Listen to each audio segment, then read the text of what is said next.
भगवत सत्संग। भगवान श्री हरि को चरित्र जसले श्रवण गरेर म अगाए तृप्त भएँ भनेर भन्छ भने वास्तवमा उसले भगवानको चरित्रको रसलाई जान्न सकेन। भगवानको कथामृतमा उसलाई रस आएन। त्यसो हुनाले भगवानका चरित्र श्रवण गर्दा गर्दै म अगाए भन्दछन्।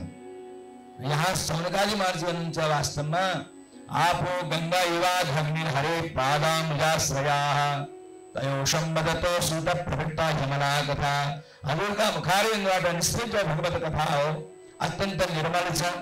जसरी गंगाजीले सारा ताप संताप पापहरूलाई नाश गरिदिनुहुन्छ त्यस्तै भगवानको चरित्रले पनि हाम्रो मनमा रहेको अनेक प्रकारका विकृतिहरू अन्तःकरणमा रहेको सारा विकारहरूलाई नाश गर्ने भगवानको कथा अमृतमा कस्तो महिमा छ।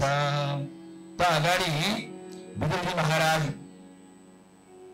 मैत्री मुनिसँग पनि प्रश्न गर्नुहुन्छ। वास्तवमा प्रजापति पति सृष्टा प्रजा सर्गे प्रजापतिं किमार्गतमे ब्रह्मन् प्रभुय व्यक्त मार्गवित्। महाराज ब्रह्माजीले धेरै धेरै प्रकारका सृष्टिहरू गर्नुभयो। उहाँले मानसिक सृष्टि पनि गर्नुभयो, 10 ऋषिहरूको सृष्टि गर्नुभयो, सनकादि महर्षिहरूको सृष्टि गर्नुभयो, रुद्र देवताको सृष्टि पनि ब्रह्माजीले गर्नुभयो, पंचप्रभा अविद्या इत्यादिको सृष्टि पनि उहाँले गर्नुभयो। महाराज आफ्नै दाहिने भागबाट मनुजी महाराज प्रकट हुनुभयो, देवीबाट शतरूपा प्रकट भए। प्रकट भइसकेपछि तिनीहरू अब मैथिली सृष्टि मानवीय सृष्टि बढाओ भनेर आदेश दिनुभयो। ब्रह्माजीको वचनलाई सुनेर सर्वप्रथम त मनुजीले भन्नुहुन्छ कहाँ गरौँ वास्तवमा जलवायु संसार भनेर भन्नु। त्यतिखेरै ब्रह्माजीको नाश आदिका विवरबाट वराह भगवान प्रकट भएर प्रभुको उद्धार गर्नुभयो र आज त्यसै क्रममा हिरण्याक्षको पनि उद्धार गर्नुभएको छ। अगाडि अब मनुजी महाराजले आफ्नै प्रिया भार्यालाई साथमा लिएर सृष्टि गर्न लाग्नुभयो। सृष्टि गर्दा गर्दै उहाँले भन्नुहुन्छ कि 2वटा पुत्र र 3वटी छोरीको सृष्टि गर्नुभयो। कन्याहरू 3 कन्या 2टा बालकहरूको जन्म भयो। महाराज मनुजीका पुत्र भए। 2टा पुत्र को भए? महाराज प्रियव्रत र उत्तानपाद। बेलुकाको समयमा प्रश्नोत्तरको कार्यक्रम पनि सम्भव भयो भने राखौँला। त हजुरले कथा राम्रोसँग ध्यान दिएर सुन्नु होला। मनुजी महाराजको 2 पुत्र शत्रुपाका 2 पुत्र भए प्रियव्रत र उत्तानपाद र छोरीहरू भए आकुति देवहूति र प्रसूति। महाराज विदुरजी महाराजले यही कुरो यहाँ प्रश्न गर्नुभएको छ। स्वयं भुवस्य मनो वंश परम सम्मतः कथ्यतान् भगवान यत्र मैथिली नैधिरे प्रजाः। महाराज मनुजीले कसरी मैथिली सृष्टिलाई अगाडि बढाउनु भयो भन्ने क्रममा मैत्री मुनिले वर्णन गर्नुहुन्छ। महाराज ब्रह्माजीका पुत्र हुनुहुन्छ कर्दम महर्षि। कर्दम महर्षि हिजो हामीले श्रवण गरेका थियौँ। ब्रह्माजीको छायाबाट कर्दम महर्षि प्रकट हुनुभयो। कहाँबाट? छायाबाट प्रकट हुनुभएका महाराज कर्दम महर्षि हुनुहुन्छ। ब्रह्माजीको आज्ञालाई प्राप्त गरेर उहाँ दिव्य 1000 वर्षमा तपस्यामा लिनुभयो। सरस्वती नदीको किनारमा गएर तपस्या गर्नुभयो। उहाँ ब्रह्माजीको आज्ञा थियो बाबु तिमीले तपस्या गरेर राम्रो सृष्टि बनाउनु है भन्ने ब्रह्माजीको आज्ञा थियो। तदनुरूप नै उहाँ सरस्वतीको किनारमा बसेर दिव्य 10,000 वर्षमा ध्यान गर्नुभयो, तपस्या गर्नुभयो। भगवान श्रीहरिलाई प्रसन्न बनाउनु भयो। तावत् प्रसन्नो भगवान पुष्यराज चतुर्युगे दर्शयमास तं छत्त सार्धं ब्रह्म दभुर्वपुः। त महाराज आज उन कर्दम महर्षिको तपस्याबाट भगवान श्रीमन्नारायण प्रसन्न हुनुभयो।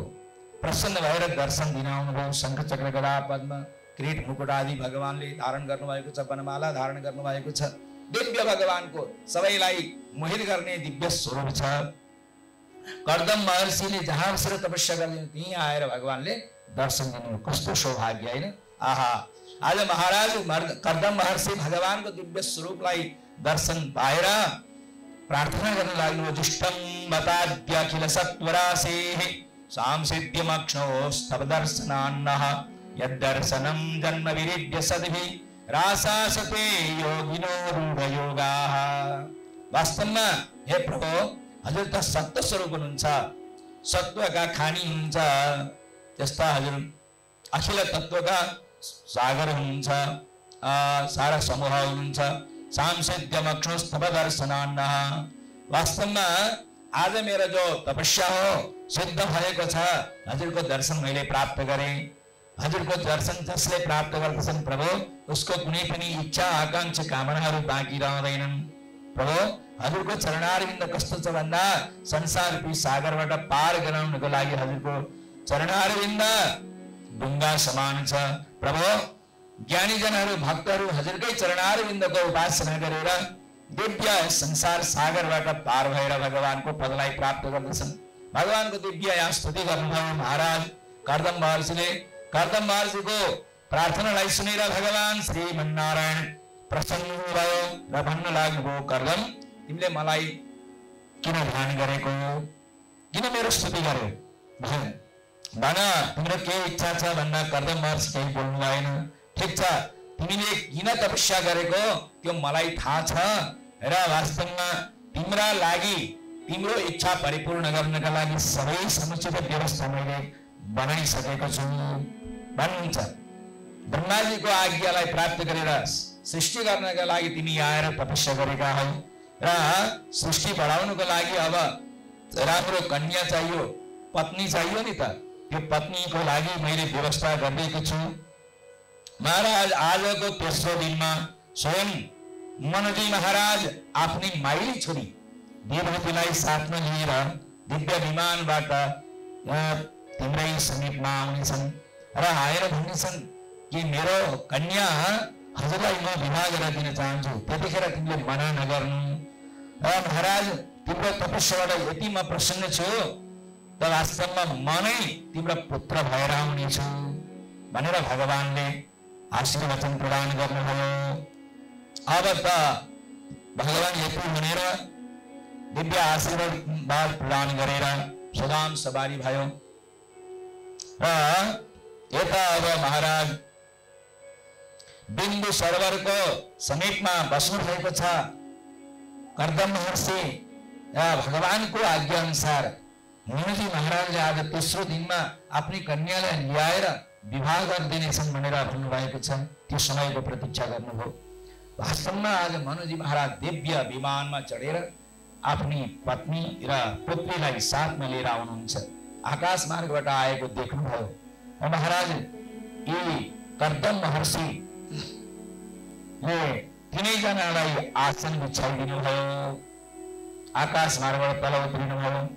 त्यो दिव्य स्थान छ। अनेक प्रकारका पक्षीहरू त्यहाँ कलरव गरिरहेका छन्। बडा सुन्दर सुगन्ध पुष्पहरू फाटिरहेका छन्। फलपुष्पले परिपूर्ण भएको त्यो दिव्य बिन्दु सरोवरको समीपमा अनेक सुख सारिकाहरू त्यहाँ रहन्छन्। सुन्दर कलरवहरू गरिरहेका छन्। त्यो स्थानमा महाराज कर्दम महर्षिको समीपमा मनजी महाराजको आगमन भयो। आसन बिछाउनु भएको छ। आफ्नो हुनेवाला ससुरा सासू र हुनेवाली पत्नीको लागि त्यो आसनमा आएर मनजी महाराज विराजमान हुनुभयो। शत्रुता पनि बस्नुभयो। तर देवती महारानी हेर्नुहोस्, अत्यन्त चलाक हुनुहुन्छ, चतुर हुनुहुन्छ, ज्ञानी हुनुहुन्छ। ओहो, हुनेवाला पतिले दिएको आसनमा कसरी बस्नु, हैन? पतिले विचारको आसनमा बस्ने हो त मेरो स्वरूप विपरीत हुनेछ भनेर उहाँले अब फेरि आसन दिनुभएको छ। त्यसको आसनको अपमान पनि त गर्नु भएन। उहाँले अत्यन्त बुद्धि प्रयोग गरेर त्यो आसनलाई स्पर्श गर्नुभयो। उहाँले दिएको आसनको स्वीकार पनि गर्नुभयो र आफू भैमा बस्नुभयो, आसनमा बस्नु भएन। अब यता महाराज मनुजीले ऋषिको नजिक गएर अत्यन्त विनम्रता भावले प्रार्थना गर्नुभयो। हे महाराज महर्षि, हजुरका साथमा मेरो कन्याको विवाह गर्नको लागि म आफ्नी छोरीलाई यहाँ साथमा लिएर आएको छु। हेर्नुहोस्, सबै त महान ज्ञानी हुनुहुन्छ, ऋषि हुनुहुन्छ, ज्ञानी हुनुहुन्छ, अत्यन्त सबै जीवमाथि दया गर्नेवाला हुनुहुन्छ। वास्तवमा उद्यत संयुकामस्य प्रतिवादो न शस्यते अभिनिर्मुक्त संघर्ष कामरूपस्य किं पुनः। यसमा पनि वास्तवमा जो गृहस्थ जीवनमा प्रवेश गर्न चाहन्छन् उसले त विवाह गर्नु नै पर्छ। हजुरको पनि इच्छा विवाह गर्ने छ, त इच्छा हुने विवाह गर्ने इच्छा भएका व्यक्तिले कहिले पनि मना गर्नु हुँदैन। जसको गृहस्थ जीवनमा प्रवेश गर्ने इच्छा छ त्यसमा पनि मेरी जो छोरी हो नि अत्यन्त शील स्वभावले सम्पन्न छिन्, त्यस्ती कन्या मैले वास्तवमा आफ्नो मनले पनि कुनै अन्य वरलाई वरण गरेको छैन। केवल हजुरका निमित्त मैले आज आफ्नो कन्या वरण गरेर दिन चाहिरहेको छु। हजुरले स्वीकार गर्नुहोस् भनेर मनजी महाराजले भन्नुभयो। कसलाई? कर्दम महर्षिलाई। कर्दम महर्षिले पनि विचार गर्नुभयो, भगवानले भन्नुभएको वाणीलाई उहाँले सम्झिनु भयो, स्मरण गर्नुभयो। वास्तवमा हे राजन बडा सुन्दर हजुरले प्रार्थना गर्नुभयो, बडा सुन्दर हजुरले वचन बोल्नुभयो। बाणम उद्गोड कामोहम अप्रत्याच तवात्मदा। वास्तवमा हजुरले बडा राम्रो एउटा प्रस्ताव राख्नुभयो। म पनि विवाह गर्न चाहने, मेरो पनि विवाहको इच्छा थियो। विवाह गर्ने इच्छा राख्नेवाला मेरा लागि हजुरले आफ्नी कन्या विवाह गरेर दिनका लागि आउनु भएको छ र हजुरले आफ्नो मनले पनि कुनै अन्य वरलाई वरण गर्नु भएको छैन। वाणीले त परै जाओस्, त्यस्तै अत्यन्त स्वरूप रूप गुणले परिपूर्ण भएकी हामी दुईको जोडा अत्यन्त सुन्दर मिलेको छ। त्यसो हुनाले यहाँले भने चाहिँ हजुरले प्रस्ताव राखे चाहिँ मैले पनि विवाह गर्नको लागि मन्जुर गरेँ भन्नुहुन्छ। मन्जुर गरे र हाम्रो विवाह अवश्यमेव ब्रह्म विधिका माध्यमबाट हुनु पर्दछ। ब्रह्म विधिका द्वारा विवाह सम्पन्न होस्। अब तत्काल यज्ञ त्यहाँ तयारी गर्नुभयो। महाराज त यज्ञमा अग्निलाई साक्षी राखेर महाराज मनुले आफ्नी कन्याको विवाह कर्दम महर्षिका साथमा सम्पन्न गराउनु भयो। अब विमानमा अनेक प्रकारका दाइजोहरू पनि लिएर आउनु भएको थियो। हिरा मोती सुन अनेक प्रकारका गहनाहरू वस्त्रहरू दिव्य लिएर आउनु भएको थियो। त्यो सबै दाइजो पनि आफ्नो छोरीलाई प्रदान गर्नुभयो र ज्वाइँ साहेबलाई पनि दिव्य हारहरू समर्पण गर्नुभयो। विवाह सम्पन्न भयो। दिव्य गाजा बाजाका साथ जयकार पनि भयो र महाराज कर्दम महर्षिको विवाह सम्पन्न भयो। विवाह पछाडि अब आफ्नो कन्यालाई कन्यादान गरिसक्नु भएको छ। कन्यालाई दान गरिसकेपछि महाराज मनु विचार गर्नुहुन्छ, अब हामीहरू आफ्नो राज्यतर्फ प्रस्थान गर्नुपर्दछ। हिँड्ने समयमा विवाहको समयमा आफ्नो छोरीलाई अङ्कमाल गर्नुहुन्छ। वास्तवमा छोरीको विदाईको समयमा सबै गृहस्थीहरूलाई अत्यन्त दुःख कष्ट हुन्छ हैन। जसले आफ्नी कन्यालाई विवाह गरेर जो कन्यादान दिएर विदाई गर्नुभएको छ नि उहाँहरूलाई थाहा छ, त्यस्तै आमाहरूलाई सबैलाई थाहा छ। वास्तवमा जुन समय